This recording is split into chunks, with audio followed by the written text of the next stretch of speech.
Selamat pagi guys, ketemu lagi dengan saya Gerin Ismail, si gue Sepi. Oke, kali ini kita habis Podomoro Look barusan dan ini lagi ngopi-ngopi di Indomartnya Podomoro. Dan kebetulan ini ada finisher Bentang Jawa yang baru saja digelar 2 minggu yang lalu. Nah ini sudah tidak asing lagi, ada Kori ini podium ketiga, terus ada juga Om Rizky ini, tapi sayang beliau DNF. Nanti kita pantau ceritanya seperti apa. Dan ini ada Om Andri finisher juga, ini under COT luar biasa.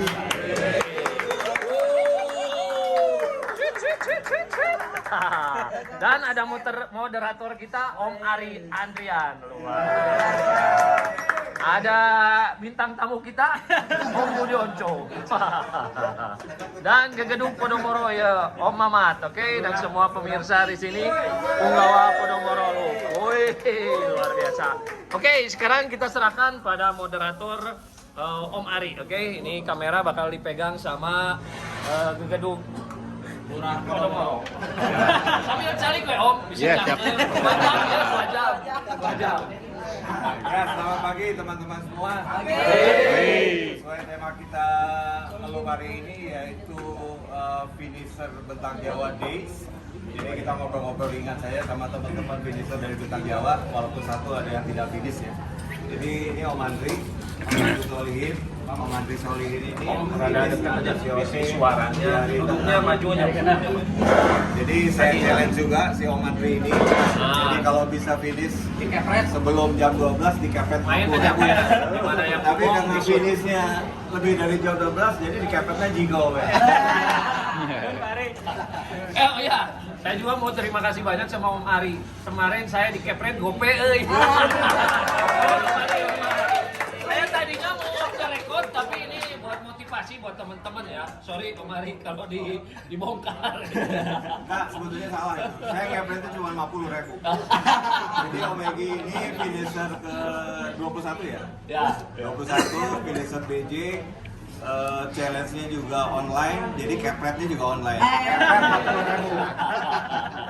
Kemudian ini Kori sebagai finisher pertama untuk lokal, jadi ketiga secara umum itu juga saya kepret 50.000.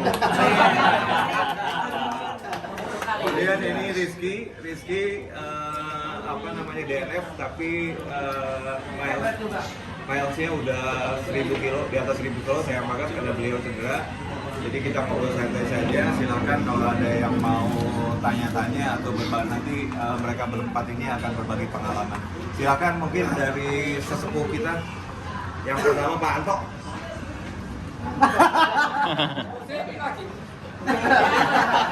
Kontennya nanti lagi.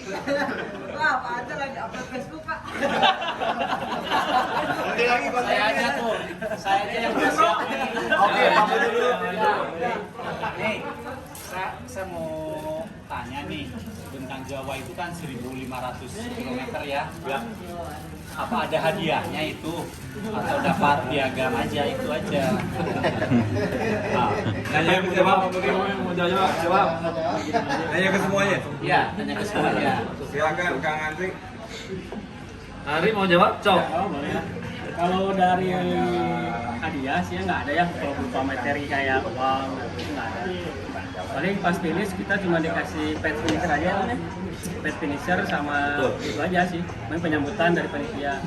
Tapi sebenarnya mah kalau kita saya sendiri ya pribadi nih sebagai cyclist yang suka ultra gitu ya, sebenarnya mah hadiah itu tidak harus berupa materi lah ya kalau menurut saya.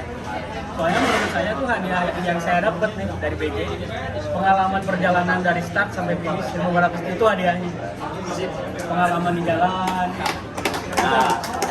Pengalaman ya. Ya, itu hadiahnya.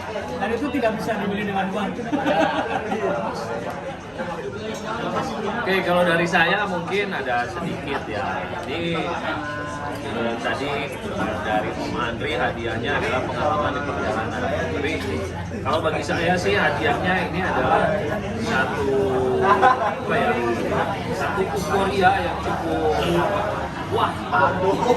Dan kalau kita bisa berbicara banyak di Bentang Jawa ini, maka hadiahnya hampir seluruh goeser di Indonesia ini memperhatikan kita. Ya, kita mendapat perhatian dari seluruh goeser Indonesia, bahkan mungkin luar negeri karena ada juga goeser dari Malaysia. Nah, Malaysia ini menjadi satu magnet tersendiri si Bentang Jawa ini untuk goeser-goeser Malaysia. Mereka sangat concern sekali dengan event Bentang Jawa ini. Event Bentang Jawa ini harus kita akui adalah satu buah event yang sangat fantastis lah ya untuk sebuah event Goes Ultra di Indonesia. Mungkin ini adalah event Goes Ultra nomor 1 sekarang di Indonesia. Jadi hadiahnya kalian bisa mendapatkan perhatian dari goeser seluruh Indonesia. Nah, dari situ kalau kita bisa berbicara banyak lagi, mungkin ya akan datang kalau kayak ke Kori gitu ya, endorse yang berdatangan, itu sebuah hadiah yang sangat luar biasa menurut saya ya. Jadi kita menjadi satu perhatian dari masyarakat goeser Indonesia. Itu mungkin satu buah hadiah yang istimewa banget. Sip. Kak Kori mungkin bisa berbagi pengalaman. Ya, kalau Kori ya sama kayak OMG dan sama kayak Om Ali juga. Dan Kori juga hadiahnya emang gak ada banget ya. Nah, dari Kori ya motivasi targetnya juga, yaitu hadiah Kori target Kori tercapai dan ya prestasi ngikutin lah, insya Allah, karena dari prestasi itu ngikutin dan insya Allah hadiah pasti ada ngikutin lah kita. Oh ya, kelewat. Kita ada kebetulan kita di endorse sama Yoleo dan tim Yoleo, ada Balistik, ada MBC, terus ada juga Red Area dan Tool City ya. Dari mereka kita dapat kepretan juga. Terima kasih sekali lagi buat para support ya, sponsor yang sudah mensponsori saya dan Kori. Mungkin juga nanti bakal ada sponsor buat Om Andri. Tapi kalau diam-diam juga mungkin dia punya sponsor. Sama Om Rizky ya. Ya mudah-mudahan ke depan ini teman-teman juga jadi satu motivasi buat ya mungkin mengikuti jejak-jejak kita ini yang udah pernah ngikutin Bentang Jawa. Mudah-mudahan itu nanti yang bakal timbul goeser ultra di Podomoro Loop.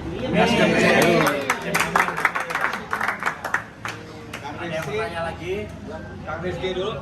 Walaupun tidak finish kan udah lebih dari 100.000 kilo ya. Menurut saya pencapaiannya cukup bagus juga. Mungkin kalau nggak cedera mungkin juga ada gitu. Jadi tahun depan bisa ikut lagi ya. Nggak kapok. Ya, satu perjalanan yang paling berkesan dan berharga ya buat saya, karena Bentang Jawa itu first time saya ikut event yang berbasis COT. Dari awal sepeda juga saya cuma goes-goes mandiri sendiri tanpa ada, nggak pernah ikut event lah, cuman ikut Bentang Jawa. Suatu yang pengalaman yang paling berharga, meskipun hasilnya nggak sesuai dengan target gitu, cuman siapa tahu tahun depan bisa jadi pelajaran gimana supaya saya bisa menyelesaikan Bentang Jawa ini. Mantap. Oke, jadi kalau disimpulkan Bentang Jawa ini bayarnya mahal, effortnya tinggi, hadiahnya nggak ada. Tapi kebanggaan itu yang nggak bisa dibeli dengan uang seperti yang Kang Andri bilang. Jadi itu yang bisa dinilai atau bisa dilihat dari seluruh minimal cycling enthusiast di Indonesia gitu ya Kang Eki. Mungkin itu, mungkin ada yang lain, ada yang mau Pertanyaan lain silakan. Silakan yang mau nanya. Itu. Silakan. Sok. Mau nanya Om, Ya. semuanya mungkin atau bisa diwakilkan oleh siapa aja yang kemarin ikut PJ. Mungkin dasar aja, mungkin kayak teman-teman ada yang udah tahu atau belum, khususnya saya belum tahu. Kalau misalnya ingin mengikuti event ultra khususnya BJT, ada spesifikasinya nggak untuk si cyclistnya, atau dilihat dari apa? Terus kan kemarin ada regis-regisnya juga ya, kalau nggak salah 3 juta apa berapa gitu. Nah untuk si cyclistnya teh harus mempersiapkan apa untuk mengikuti pendaftaran si BJT gitu. Siap. Agar kita semuanya gitu. Siap. Oke, Gor mau jawab? Egy udah 3 kali kan ikut BJ? Dua ya. Jadi pengalamannya mungkin udah lebih dari teman-teman yang lain. Maka Apa mungkin pertanyaannya syarat untuk ikutan Bentang Jawa ya, apa aja? Nah, kalau dulu tahun 2023 saya ikut BJ itu di situ tertera ya jelas persyaratannya adalah adanya track record terutama di Strava. Strava itu mesti bagus. Ya mungkin minimal per minggunya itu lebih dari 300 atau 400 kilo ya. Terus juga pernah goes dalam sehari sejauh 250 kilo. Itu menjadi satu catatan buat panitia bahwa peserta ini akan mampu menyelesaikan Bentang Jawa. Selain itu juga mungkin ada persyaratan-persyaratan lain yang mungkin tidak disampaikan secara detail oleh panitia ya. Nah, kalau saya simak kemarin itu ada satu buah seleksinya itu kan peserta yang daftar itu banyak, sekitar 400 peserta katanya. Nah, dari 400 peserta itu mereka seleksi misalkan ada berapa peserta wanita. Kalau misalkan peserta ini wanita kurang, hanya sedikit, hanya mungkin 10 atau 20 orang, biasanya mereka otomatis masuk. Udah masuk, udah terseleksi duluan nih. Terus diambil lagi yang sudah pernah ikut BJ sebelumnya, dikumpulin dulu. Mereka di spot-spot dulu. Terus yang ikutan pairing siapa aja, misalkan ada berapa pairing, ada berapa orang yang ikut pairing, terus juga yang goeser yang pernah podium, terus juga goeser yang usianya sudah lumayan tua gitu ya, dipisah-pisah. Nah nanti sisanya tinggal goeser yang kira-kira bakal mampu untuk menyelesaikan Bentang Jawa. Nah dari semua itu nanti disaring dan kebetulan BJ tahun ini kemarin itu mendapatkan 181 peserta yang lolos seleksi itu. Kurang lebih seleksinya seperti itulah. Ya, tapi mungkin ada subjektif dari panitia sendiri yang kita tidak mengerti apa itu kriterianya ya. Kurang lebih seperti itulah. Kang Kori mau nambahin? Kalau Kori kan baru pertama kali ikut BJ itu karena ada seleksi. Kori kan Strava berapa kilo katanya. Itu pas Kori ajuin akhirnya lulus Om, dan di situ Kori Stravanya bagus dan masuk lolos gitu Om.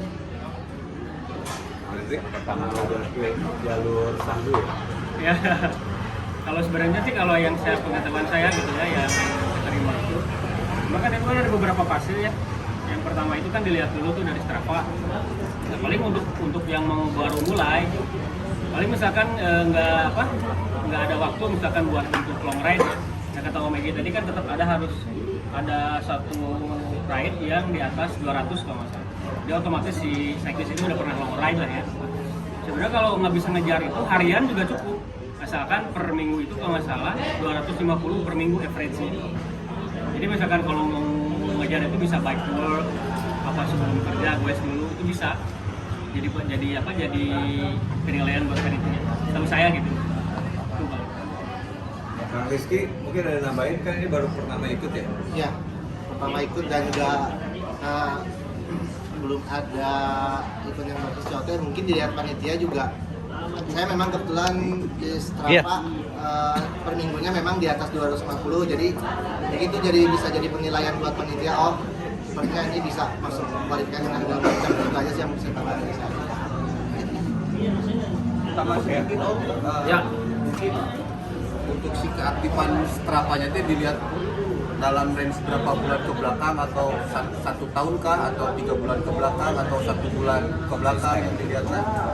Atau Kalau itu mah kita nggak tahu pasti ya, tapi yang jelas mungkin sedekat mungkin dengan event di Bentang Jawa tersebut. Jangan sampai mungkin dilihatnya lebih dari setahun yang lalu, sementara 6 bulan ke belakang di sini dia nggak ada track record yang bagus. Mungkin itu juga jadi nilai yang tidak baik.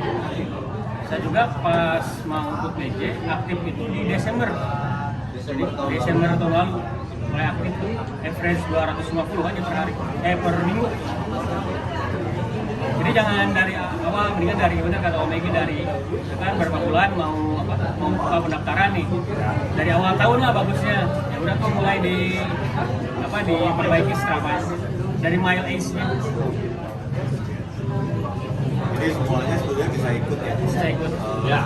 Sekarang tergantung gimana caranya kita menentukan diri kita itu bisa qualified atau tidak ya, karena latihan tiap hari yang tadi disebutkan oleh KRI dan teman-teman itu.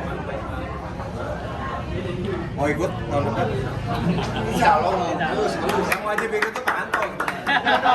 Reaksinya itu udah luar biasa. Nanti kita coba carikan sponsor buat Pak Anto.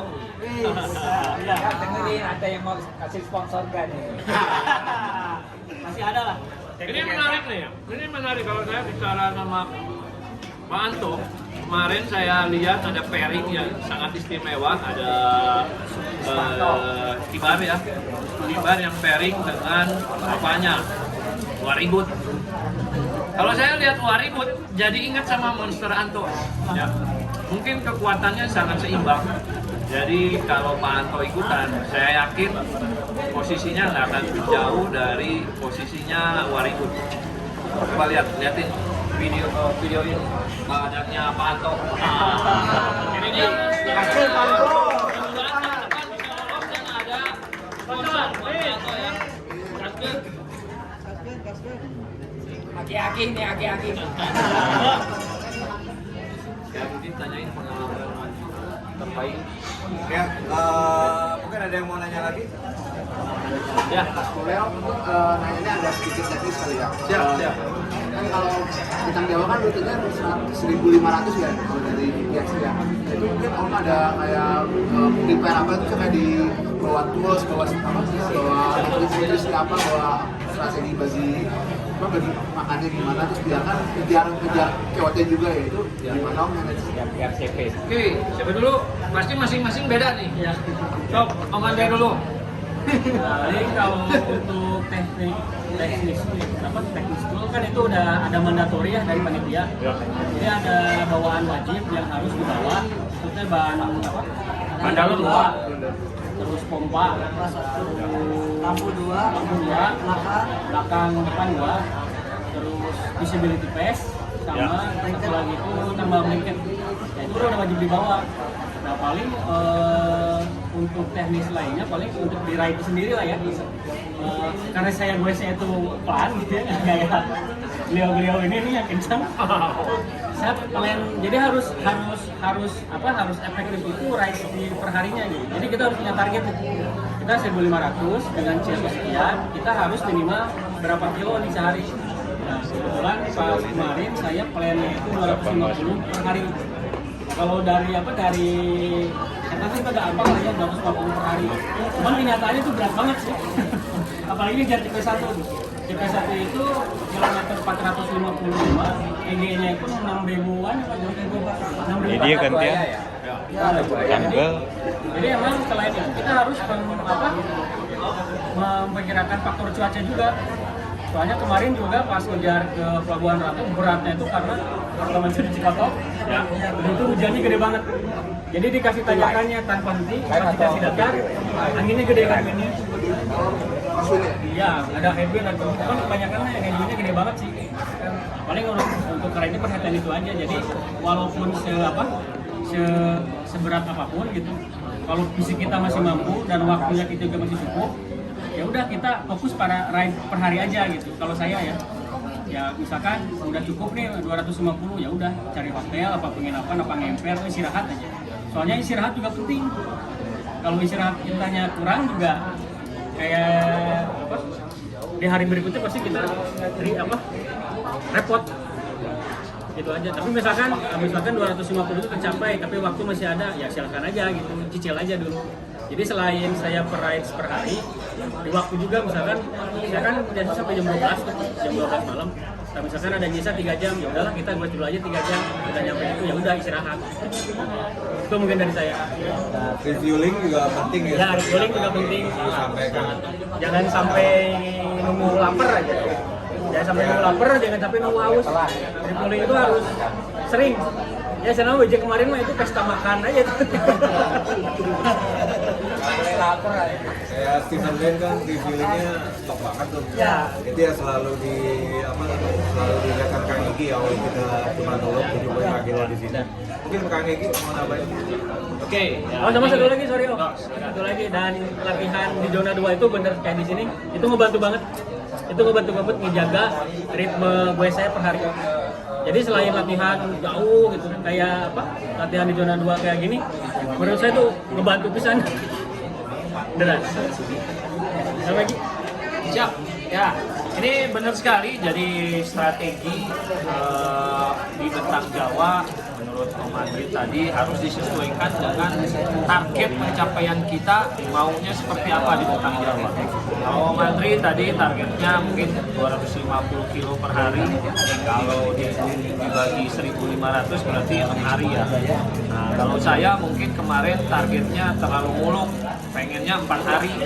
Kalau 4 hari berarti mesti 400 kilo kurang lebih ya, kurang dari 400 kilo sedikit lah per harinya. Nah ini memang strateginya mesti mesti mateng banget, mesti mateng. Dari mulai pace yang harus kita pakai, terus juga makanan yang kita bawa, terus istirahat kita mau seperti apa gitu kan, itu sangat penting. Nah pace yang saya pakai kemarin tentunya tidak akan jauh dari pace zona rendah sebenarnya, karena ini goes ultra 1.500 kilo. Kalau kita terlalu sering masuk ke zona 3 dan zona 4, itu akan menjadi bumerang ke tubuh kitanya. Mungkin tidak lama dari itu kita bakal fatigue dan kita akan kehabisan energi di situ. Ya, otot kita udah lelah. Tapi kalau kita tahan zona rendah, zona 2 bahkan akan sering banget masuk ke zona 1 ya. Tapi yang paling paling sering itu pastinya kita menahan di zona 2. Makanya latihan zona 2 itu benar kata Om Andri tadi, ini penting banget. Jadi latihan Podomoro Loop ini adalah menjadi satu buah barometer kemampuan kita saat riding di Bentang Jawa. Mungkin kalau saya riding di sini zona 2 atas saya pakai, tapi pas di Bentang Jawa saya harus memakai zona 2 rendah. Ya, tadinya saya biasa pakai di sini heart rate 128 sampai 129 gitu. Di Bentang Jawa saya hanya pakai rata-rata mungkin di 115 sampai 120 beat per menitnya. Nah, itu zona 2 bawah.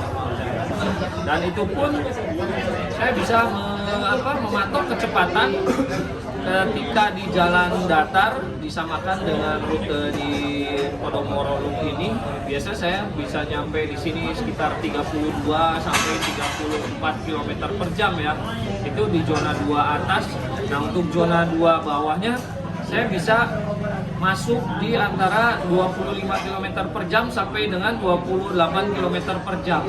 Di antara itu udah nyaman banget, dan waktu kita mungkin ya target yang saya pengen itu 4 hari, meskipun kemarin tidak tercapai, tapi mungkin karena terlalu banyak trouble yang saya alami di hari pertama dan di hari kedua, yang akhirnya targetnya tidak tercapai.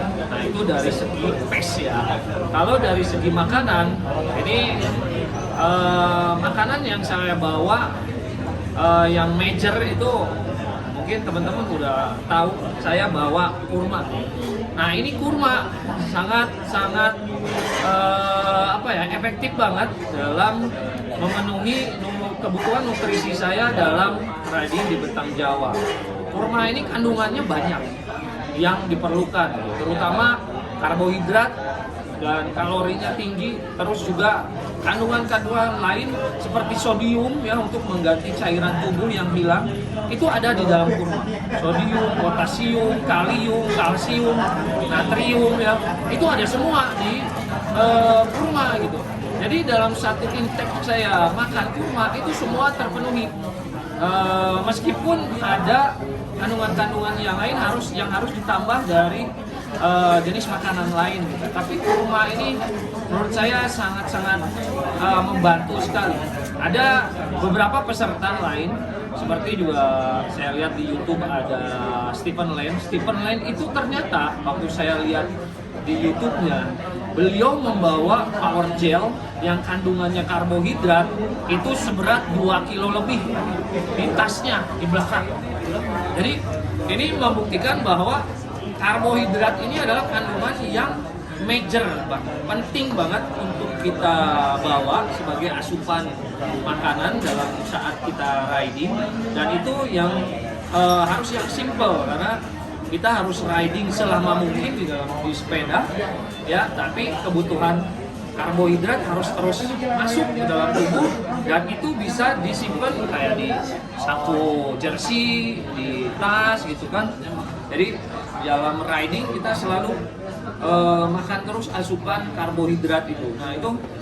Nah kalau saya bandingkan dengan kurma, ya ini sangat jomplang sih, terutama dari segi harga. Kalau saya perhatikan, ada juga goeser Papua namanya Om Ferdi itu. Om Ferdi juga sama, bawa sekitar 2 kg lebih. Si ini apa? Bukan power gel yang itu, yang sama kayak Stephen Lane bawa itu. Dan saya beberapa kali mempergokin dia itu lagi cek itu apa? Makanannya atau power gelnya itu dan untuk persiapan dia minum di perjalanan gitu.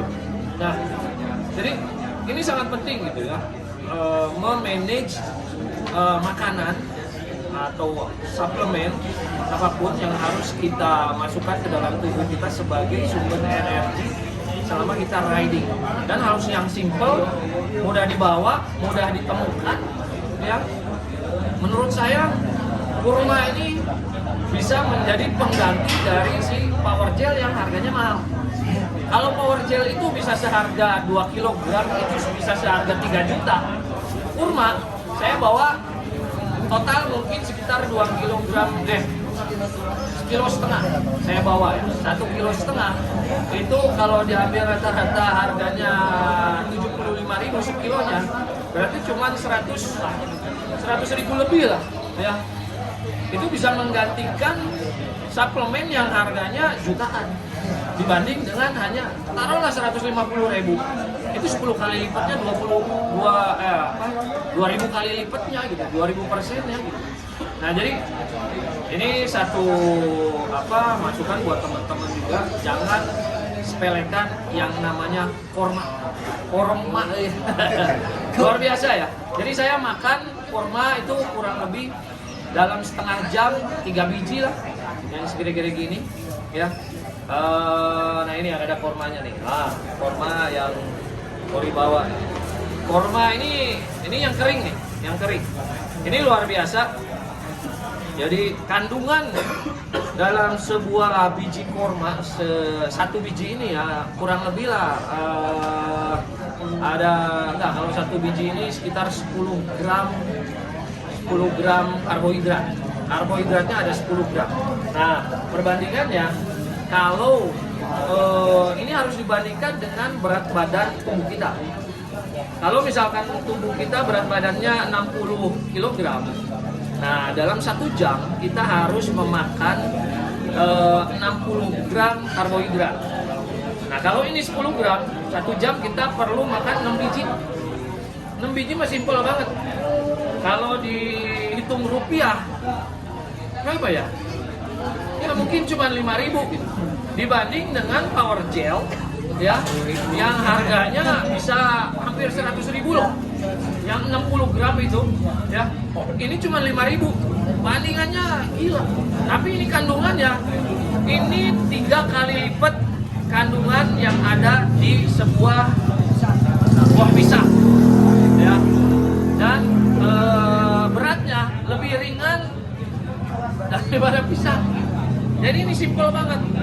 Di tas kita nggak terlalu berat, nggak terlalu penuh, tapi energinya, sumber energinya, manfaatnya luar biasa.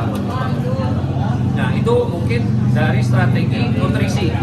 Terus selain itu juga saya makan kalau ketemu karena ini buah kurma ini tidak membuat kenyang. Jadi Goes Ultra nggak boleh ada rasa lapar. Nah, untuk memenuhi rasa lapar tadi saya kalau ketemu warung atau tukang buah ada yang jualan pisang Sunrise itu saya selalu beli 3 atau 4 biji untuk membuat lebih kenyang perut saya. Terus setiap beberapa jam, setiap 6 jam saya makan. Kalau makan pagi itu sekitar jam 6, jam 7, nanti jam 12 atau jam 1 saya makan siang, nanti sore lagi jam 5 atau jam 6 sore saya makan lagi nasi, nanti malam makan lagi. Itu juga penting. Nah, itu kurang lebih nutrisi yang harus terpenuhi selama kita di Bentang Jawa. Terus kalau istirahat, saya tadinya saya punya strategi. Satu hari saya akan tidur setengah jam, mungkin akan ada 3 kali. Strategi saya seperti itu. Tapi ini meleset semua. Ya, ada satu karena cuaca. Kedua karena ya pace saya di 40 km awal. Ini udah jurik nih. Jadi energi saya terkuras di sini. Gula darah saya kayaknya ngedrop. Bener kata dokter Dio. Pas dia komen di live IG saya, kayaknya Om kurang gula. Jadi si gula darahnya ngedrop. Nah, dari situ hari malam pertama saya nggak bisa ngilangin ngantuk. Padahal saya coba malamnya itu sekitar jam 7, saya udah ngantuk. Saya coba tidur 15 menit, jalan lagi, baru juga 5 menit, udah ngantuk lagi, udah oleng lagi. Saya cobain, tidur lagi habis itu, padahal baru jalan 1-2 kilo itu. Tidur lagi. Tidur saya tambahin setengah jam. Setelah setengah jam saya bangun lagi, goes lagi, baru 5 menit, 10 menit, oleng lagi. Itu ngantuknya nggak hilang. Nah, itu ternyata karena gula darah saya rendah. Jadi terkuras waktu di kilometer-kilometer awal, gula darah saya rendah, akhirnya ngantuknya nggak bisa hilang sampai dengan saya tidur sampai 7 kali dalam malam pertama itu. Itu nggak hilang-hilang sampai pagi ngantuk terus. Dan terakhir saya tidur pagi-pagi itu sekitar jam